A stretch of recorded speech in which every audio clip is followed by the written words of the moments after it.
আমি নবী মোহাম্মদ কম করে 100 বার আল্লাহর কাছে ক্ষমা চাই। আর আজ আমরা ক্ষমা চাইতে রাজি নেই। আমরা তো কিছু গেলাম মানুষ আছে যারা গুনাহকে গুনাহই মনে করি না, কিছু গুনাহকে আমরা গুনাহই মনে করি না, কোনো গুরুত্বই দিই না। হযরতে আনাস বলছেন কিছু গেলা গুনাহকে আমরা ভাই গুনাহই মনে করি না। কোন গুনাহ?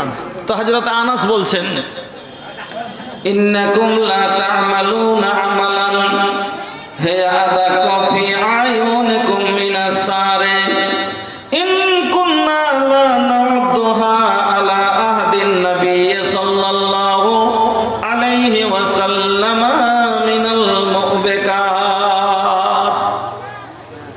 হযরতে আনাস বলছেন ইন্নাকুম লা তা'মালুনা আমালান হিয়াদা কফি আয়ুনিকুম মিনাস সারে, যে গুনাহগুলোকে আজ তোমরা চুলের চাইতে দুর্বল মনে ভাবছো, যেমন চুলের চাইতে গুরুত্ব দাও না, যে গুনাহগুলোকে আজ তোমরা কোনো গুরুত্ব দাও না, আল্লাহর নবীর জামানায় এই গুনাহগুলোকে হালাককারী গুনাহ মনে করা যেত, ধ্বংসকারী গুনাহ ভাবা যেত। বলবেন যে কোন গুনাহকে আমরা গুনাহ মনে করি না? একটা চুলকে যেমন কোনো চুলের কোনো গুরুত্ব আছে? একটা চুলের যেমন কোনো গুরুত্ব নেই, একটা চুল ছিঁড়ে পড়ে আছে আর কোনো গুরুত্ব আছে? নেই। ওই রকমই একটা চুল ছিঁড়ে যেমন কোনো গুরুত্ব নেই, ওই রকমই যারা গুনাহকে আজ আমরা কোনো গুরুত্ব দিই না। বলবেন কোন গুনাহকে আমরা গুরুত্ব দিই না? আর আল্লাহর রাসূলের জামানায় গুনাহটাকে ধ্বংসকারী গুনাহ ভাবা যেত, যে এই গুনাহ হালাক করে দেবে মানুষকে। বলবেন কোন গুনাহ? তাইছেন আপনাকে বোঝাচ্ছি। যেমন ওর ভিতরে একটা হলো গান শোনা গুনাহ, গান বাজনা শোনা গুনাহ। আপনাদের এলাকায় গান বাজনা হয়? ও গে মাগে, হ্যাঁ গান বাজনা। আর কেমন করে মানবো না? আজ বাসে কিন্তু দুই একটা আজীব আজীব জিনিস দেখেছি। সে 60+ একটা বয়স্ক লোক, মাশাআল্লাহ দাড়ি টাড়ি সব আছে, আর সে ফুল পাওয়ারে হিন্দি গান বাসের ভিতরে মোবাইল চালাচ্ছে। হ্যাঁ ফুল পাওয়ারে।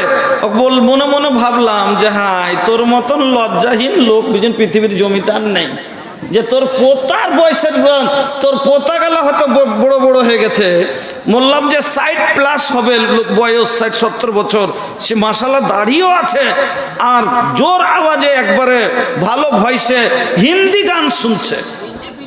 আল্লাহু আকবার।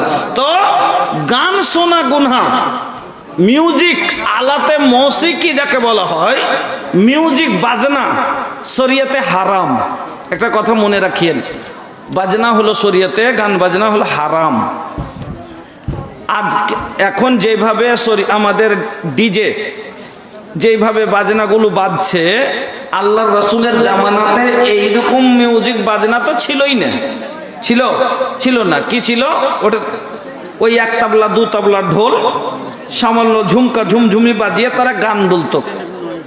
তাতে যদি সাহাবায়ে কেরামের কানে শব্দ এসছে, আওয়াজ যদি আল্লাহর রাসূলের কানে এসেছে, কানটাকে বন্ধ করে নিয়ে আল্লাহ রাসূল বলেছেন এখান থেকে তাড়াতাড়ি সরো, এখান থেকে তাড়াতাড়ি পলায়ন করো, কানকে এইভাবে বন্ধ করে নিয়ে। এইরকম ডিজে ওই গ্রামে বাজছে, এখান থেকে শোনা যাচ্ছে, এরকম তো ছিলই না। এত মিউজিক বাজনা, মাইক আওয়াজ তো ছিলই না। সামান্য ঝুমকা ঝুমঝুমি বাজিয়ে, হাতে বাজিয়ে কত আওয়াজ হবে? তবে যদি কানে পড়েছে, আল্লাহর রাসূল কানকে বন্ধ করে দিয়েছেন আর বলেছেন তাড়াতাড়ি এখান থেকে সরো, তাড়াতাড়ি এখান থেকে সরো। এখানে শয়তানি আমল হচ্ছে। এখানে শয়তানি আমল মানে কি? কাজ, শয়তানের কাজ বলা হয়েছে গান বাজনাটাকে। এখানে শয়তানি কাজ হচ্ছে। আল্লাহ রাসূল সাহাবায়ে কেরাম কানকে বন্ধ করে পালিয়েছেন। আর আজ ওই মুসলমানের আওলাদ নবীর নামে নাম রাখছে, মোহাম্মদ উমুক, মোহাম্মদ ইরশাদ, মোহাম্মদ আখতার, নবীর নামে নাম রেখে নবীর উম্মত দাবি करने वाला নবীর সুপারিশের আশা রাখনেওয়ালা আজ মুসলমানের বাচ্চা মুসলমান নিজে মনে জেনে গান শুনছে, মনে জেনে গান শুনছে, শুনে না গান শুনছে।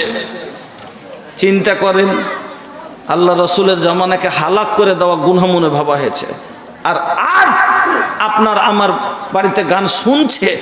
তবু একে হালাল রূপে যদি না দেখতাম, তাহলে আপনার আগে আপনার ছেলে মোবাইল বাজাচ্ছে, আপনি জীবনে কোনোদিন মেরেছেন? মারেছেন? মারেননি।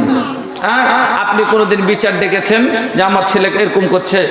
আপনার ছেলে যদি কাজ করে খালি 8 দিন টাকা বাড়িতে না দেয়, তো জুমা পড়ার পরে একদম দরজায় দাঁড়িয়ে আছে, মোড়ল বলছে, মোড়লদা একটু দাঁড়ান, মাস্টার সাহেব একটু দাঁড়ান, কি হয়েছে একটু আমার বাড়িতে চলেন তো। কেন, কি হয়েছে? বলছে আমার ছেলেটাকে একটু জিজ্ঞাসা করেন তো, কি ব্যাপার, 8 দিন হয়ে গেল টাকাটুকু দিচ্ছে না। হ্যাঁ, ডেকেলে চলে আসলেন। কিন্তু আপনার ছেলেকে জন্য কোনোদিন কি বলেছেন, মোড়ল ভাই সর্দার সাহেব একটু চলেন তো আমার বাড়ি, আমার ছেলেকে 8 দিন থেকে বলছি গান বাজাস না, তারপরে শোনে না? কোনোদিন বলেছে? গার্জেন, আপনার কপালে মার আছে। আল্লাহ রসুল বলেছেন, ভালো করে শুনিলেন, আল্লাহ রসুল বলেছেন যে মা মিন আবদিন ইয়াসতারিহিল্লাহু রাইয়াতান ইয়ামুতু ইয়াওমা ইয়ামুতু ওয়া হুয়া কাসুন লিরাইয়াতিহি ইল্লা হারামাল্লাহু আলাইহিল জান্নাহ। সহিহ বুখারীর হাদিস। আল্লাহর নবী বলছেন, মা মিন আবদিন ইয়াসতারিহিল্লাহু রাইয়াতান ইয়ামুতু ইয়াওমা ইয়ামুতু ওয়া হুয়া কাসুন লিরাইয়াতিহি ইল্লা হারামাল্লাহু আলাইহিল জান্নাহ। নবী বললেন, যাকে আল্লাহ অভিভাবক করেছে, গার্জেন করেছে, আর ওই গার্জেন হয়ে তার লোকের সাথে সেই ধোঁকা করলো, আর এই অবস্থাতে যদি তার মরণ হয়ে যায়, তার জন্য জান্নাত হারাম হয়ে যাবে। কথাটা মনে হয় ভালো করে বুঝতে পারলেন না। আপনাকে ভেঙে বুঝিয়ে দিই, আপনার মাতে হাতে, আপনার কাছে, আপনার বাড়িতে 4টা পোতা আছে, আপনার 5টা বেটা আছে, পুতিন আছে, বৌমা আছে, এর গার্জেন হলেন আপনি, অভিভাবক হলেন আপনি, এর গার্জেন আপনার কাছে এই লক্ষ্যটা আছে। এবার এই লক্ষ্যটাকে শুধরা, এই লক্ষ্যটাকে ভালো মন্দ শিখা, এটা হলো আপনার দায়িত্ব।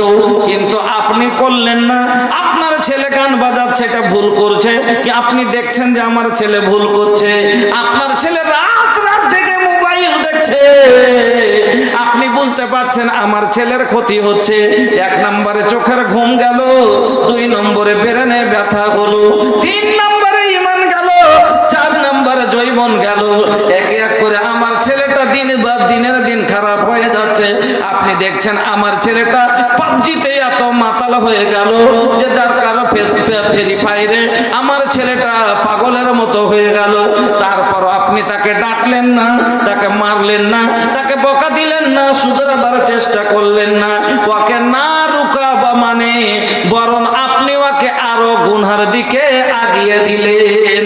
এই কারণে নবীজি বলছেন, ইল্লা হারামাল্লাহু আলাইহিল জান্নাহ।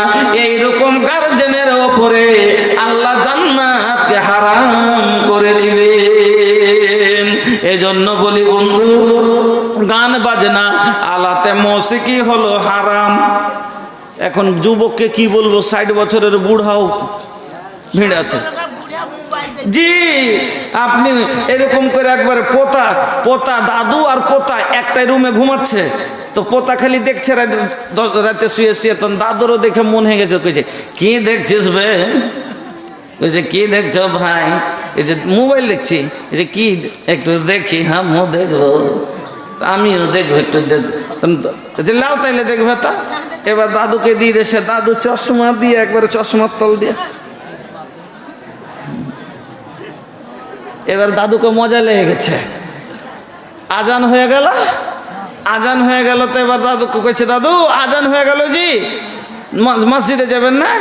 জামাত শুরু হলে, আচ্ছা যাচ্ছি, আর একটু আছে দেখে নি, তখন যাচ্ছি। এবার জামাত ছুটতে দে, দাদুর সিরিয়াল আর না ছুটে।